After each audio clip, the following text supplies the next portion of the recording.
Welcome to our channel. இன்னைக்கு cook with கோமாளியில் விதியுலேக்கா அவங்க பண்ண பர்மீஸ் கவு சுவே ரெசிபி தான் பார்க்க போகிறோம். இது கிட்டத்தட்ட பார்த்தீங்கன்னா சூப்பி நூடுல்ஸ் மாதிரி தான் இருக்கும்.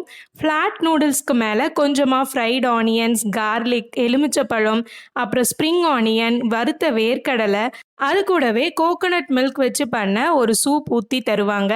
செம்ம டேஸ்டான இந்த கவு சுவே எப்படி பண்ணுறதுன்னு பார்த்துடலாம். ஃபஸ்ட்டு ஒரு 20 சின்ன வெங்காயத்தை நான் ஒரு ஜாரில் சேர்த்துக்கிறேன்.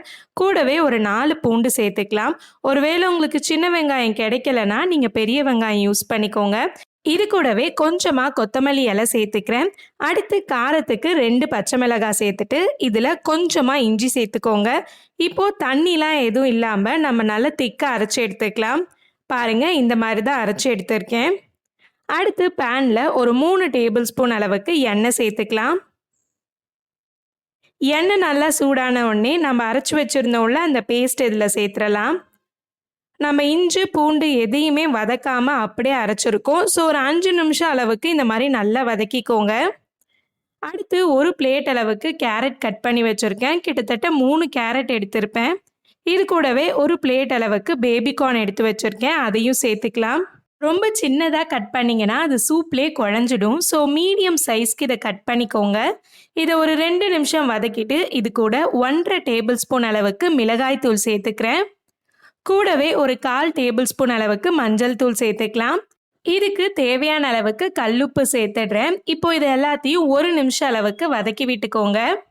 அடுத்து இதில் 1 கப் அளவுக்கு தண்ணி சேர்த்துக்கிறேன்.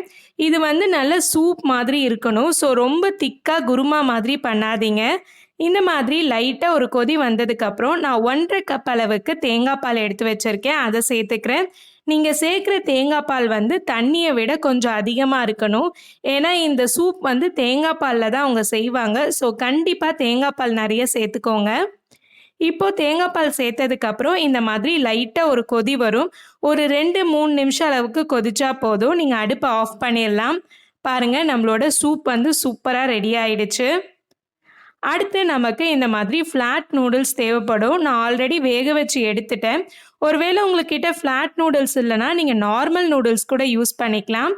இப்போது வெங்காயத்தை நான் ஃப்ரை பண்ணி வச்சுருக்கேன். கூடவே பூண்டையும் ஃப்ரை பண்ணி வச்சுருக்கேன். கொஞ்சமாக வெங்காயம் கட் பண்ணி எடுத்துக்கோங்க. இது கூட வேர்க்கடலை எடுத்திருக்கேன். கொஞ்சம் ஸ்ப்ரிங் ஆனியன்ஸ் அண்ட் கொஞ்சமாக எலுமிச்சப்பழம் எடுத்திருக்கேன். அவ்வளோதான். இப்போ நம்ம எப்படி சர்வ் பண்ணுறதுன்னு பார்த்துடலாம். ஃபஸ்ட்டு நம்ம பண்ண அந்த நூடுல்ஸ் வச்சிடலாம். இதுக்கு மேலே நம்ம பண்ணி வச்சுருக்க அந்த ஃப்ரைட் ஆனியன்ஸ் அண்ட் உங்களுக்கு தேவைப்பட்டுச்சுன்னா நீங்கள் எக்ஸ்ட்ராவாக கூட சேர்த்துக்கலாம்.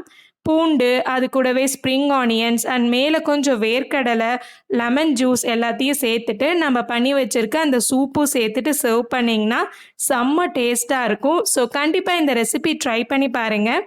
இதே மாதிரி குக் வித் கோமாளியில் இருக்க ரெசிபீஸ்லாம் பார்க்கணுன்னா மறக்காமல் சேனலுக்கு சப்ஸ்கிரைப் பண்ணிக்கோங்க. பாய் பாய்.